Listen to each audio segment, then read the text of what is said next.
Welcome back, toy fans, to episode 159 of Reynolds Reviews. And on today's episode, some recent trades and a Transformer I said I wasn't going to buy. Cue the march.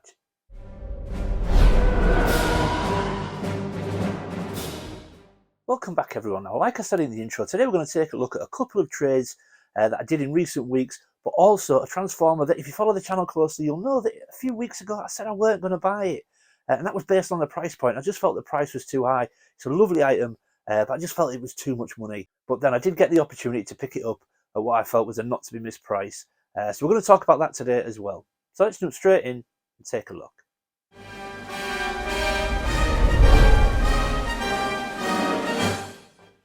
Okay, so let's start with the first trade deal that I did a few weeks ago. Now, as you can see, if you know your mask, you will know that this is Miles Mayhem, but it might be Miles Mayhem in an outfit that you may be not quite familiar with, because this is a Miles Mayhem that goes with Wolf Beast, and Wolf Beast is a vehicle from the Split Second series, so not hugely popular, that line of toys, but Wolf Beast for me is one of the standout vehicles in Split Seconds, very much like Stiletto from the other week. And this came up on the Mask UK Facebook group that I help run, and it was listed by a guy called Johnny Patterson. He's a fantastic member of the group, and he was looking to either sell it or trade. And I got in touch with him and said, sort of, look, would you consider these as a trade? And he said, yeah. So I managed to get this into my collection through a trade deal, which I was really pleased about. No mask, because it does become quite difficult to get with his mask. It was just a figure, but I was happy to take it anyway, because if you recall, a few months ago, you may remember I did a video on the custom playset from Cliff Dagger. I got the Mask Call at Computer custom playset, and he threw in, as an extra, the new Viper mask. So, in theory, I've actually got this guy complete. Now, okay, the helmet is a reproduction, but it's a very, very good one, and it looks great. And as far as I'm concerned, that satisfies me. So, very, very pleased to get Miles Mayhem with new Viper mask in my collection. Thank you, Johnny. I really do appreciate the trade. And once I get a Wolf Beast, he will go nicely with it. So, yeah, very pleased with that one. But let's move on to the next one.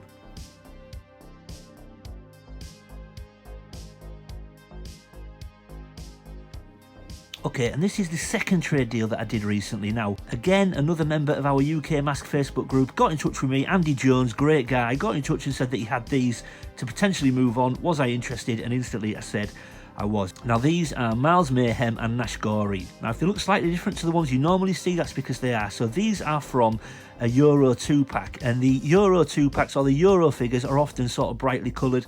Now, I know Nash Gory is a little bit beige, obviously, he's not particularly vibrant, but Miles Mayhem in that bright orange top and purple gear, you know, the colours are often very bright with the Euro figures. And when he said he wanted to trade these or sell them, again, I was very, very interested. Now, luckily, again, we managed to come up with a trade rather than a sale, and then these were in my collection. Now, Miles Mayhem doesn't have his Python mask, but Nash Gory does have his Powerhouse mask.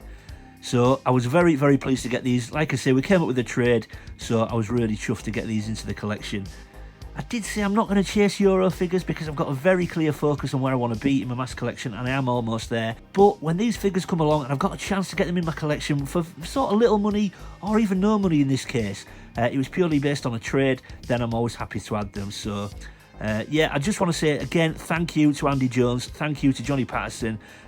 It's such a brilliant thing to get items into your collection when it's a trade, because there's something quite satisfying about doing a trade deal when there's no money involved. You're able to get something into your collection, able to give something to someone else for their collection, and there's zero money involved. There is something quite satisfying in doing a trade deal. So yeah, I just want to say thank you again, guys. I love the figures and they will be treasured into my collection. Okay, so let's move on to the Transformer that I said I wasn't going to buy. And here we go, everyone, the Transformer that I said I wouldn't buy. Now, I just want to say before I carry on, if you see the light fluctuating in the video, I do apologise. One of my spotlights is on its way out and it keeps sort of going off and flickering. It's really quite annoying, so I do need to pick up a new one. So I apologise if that starts flickering while you're watching. But yeah, this is a Transformer I said I weren't going to buy. Now, if you follow the channel closely, a few weeks ago, I did say that I loved it. I love how it looks, I love the packaging, I love the style, but I just felt it was too expensive. At £40, I just thought that's too much money for this. Once you add on postage, you're looking at around 45. So I said I weren't going to pick it up. However, A good friend of mine, Tarrant Ellis, who I help run the Mask UK Facebook group, inadvertently ended up with 2 and then offered me one at what I felt was a not to be missed price. So here we go. I picked it up. I'm going to take a look at it today. But let's just start with the packaging. I mean, how amazing is that packaging? Now, okay, it loses points for having no window. I would like it to have a window in like the old style packaging, but that image on the front, how can you argue with that image? I love the way they've done that sort of pinkified look. Instead of like that deep red, they've gone for like a pink in colour. It looks really nice, works really well, and I absolutely love that front image. On the back, again, we've got another amazing image of Hot Rod in car mode and in robot mode. We've got a little bit of a bio down the side, but what's really nice to see is we've also got the schematics like we used to have back in the day.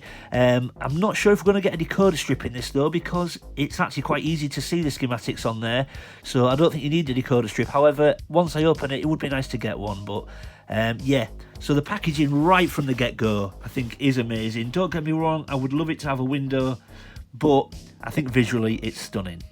Okay, so let's get inside and see what we've got. Okay, and there we go. So once we get inside, first impressions, not a huge amount in the box. Obviously, we've got the instructions, the 2 blasters, and obviously Hot Rod himself. So this is Hot Rod in vehicle mode.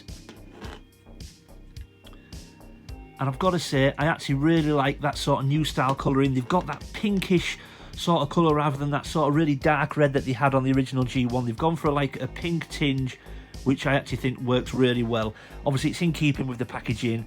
I would say probably slightly more movie accurate as well, that's the idea, but I really do like the new colouring. I mean, the detail on the bonnet, obviously back in the day that was like a shiny, like a foil style decal, so that is now painted and it's obviously more of a less of a shine to it. But yeah, but I do like it. First impression is I do like it. However, what I noticed straight away was no decoder strip, which would have been a nice touch. I know you can read the schematics, so you can argue you don't need it, but I just would have liked to see a decoder strip in there. But no touch sticker. On the top, you can clearly see there's a little place, a little square on the roof there where the rub sticker would go. No rub sticker. I mean, that would have been a real nice touch. And no other decals. Again, I dare say they're trying to keep it obviously more movie accurate, but at £40, should there be more? Should we get more than this? I think probably we should. But obviously there's only one thing you can do with a transformer, and that's transform it. So let's do that.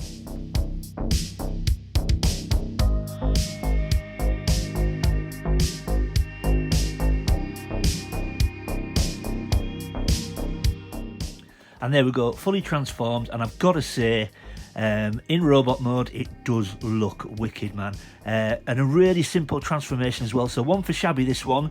Shabby, there's about 6 steps to transform this guy. Super simple, very much like the original. Yeah, you'll get on with this one fine, bud. But you know what? I think it does look stunning. I think that pink colouring works really well. Obviously, the orange, it's not that sort of shine, the decals like it was in the original, but it's all very in keeping with the figure.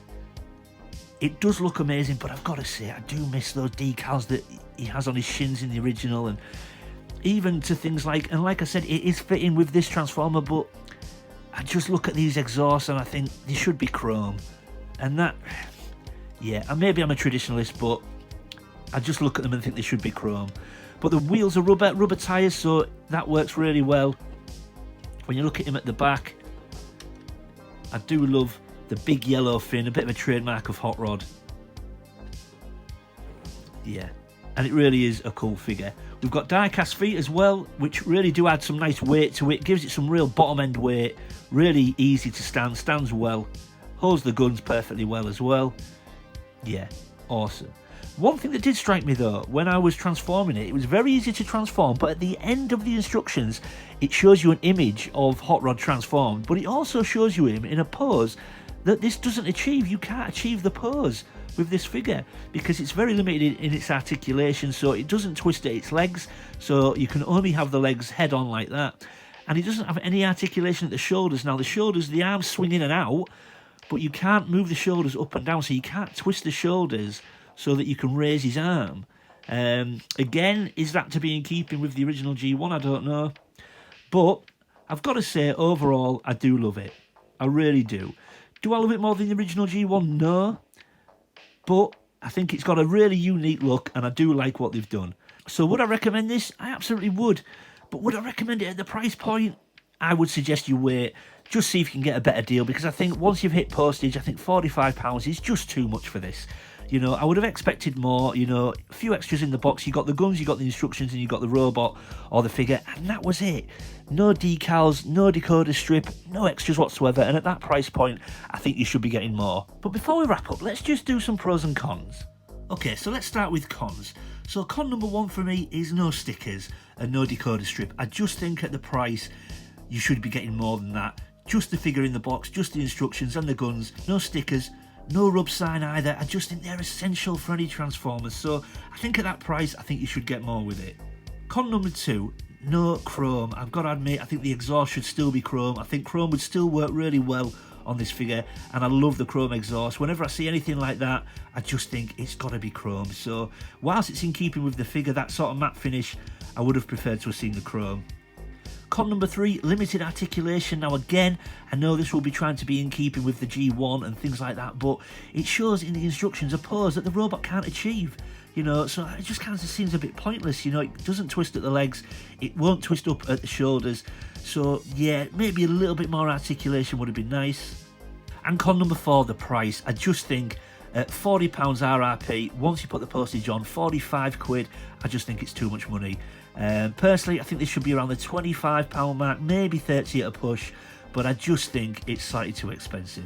Okay, let's move on to the pros. So pro number one, the colour. I've got to admit, I do love that pink sort of tinge that they've given it. I think it looks really, really in keeping with the character. I just think it matches the packaging and really does look beautiful and gives it a real sort of dynamic look. I've got to admit, I do like that. Pro number two, it's easy to transform. So 6 steps I think it is just to transform it. A very simple transformation, so any kids could do it. Even you, Shabby, you could do it, no problem. Really easy transformation, which I think is great.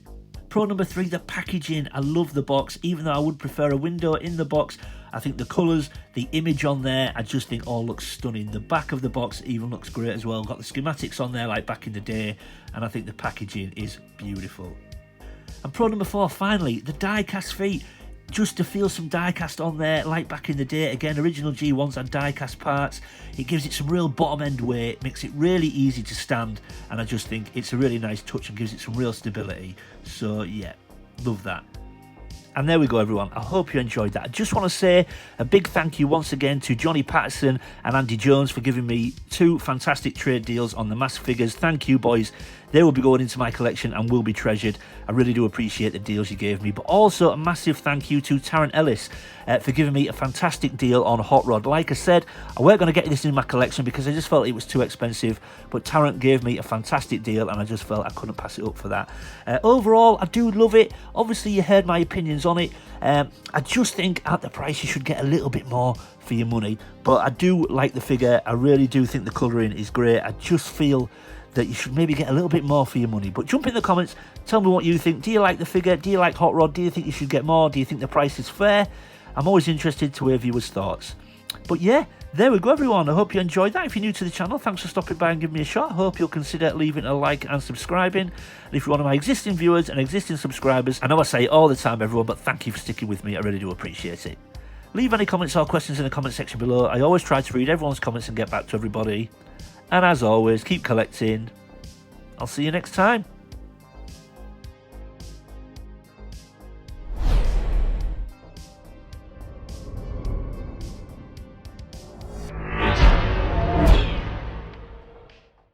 Okay, and here's the Transformer that I said I wasn't going to buy. Now, if you follow the channel closely, you'll know that a few weeks ago I did mention this Transformer in a video and say that I loved it. Oh, fucking light.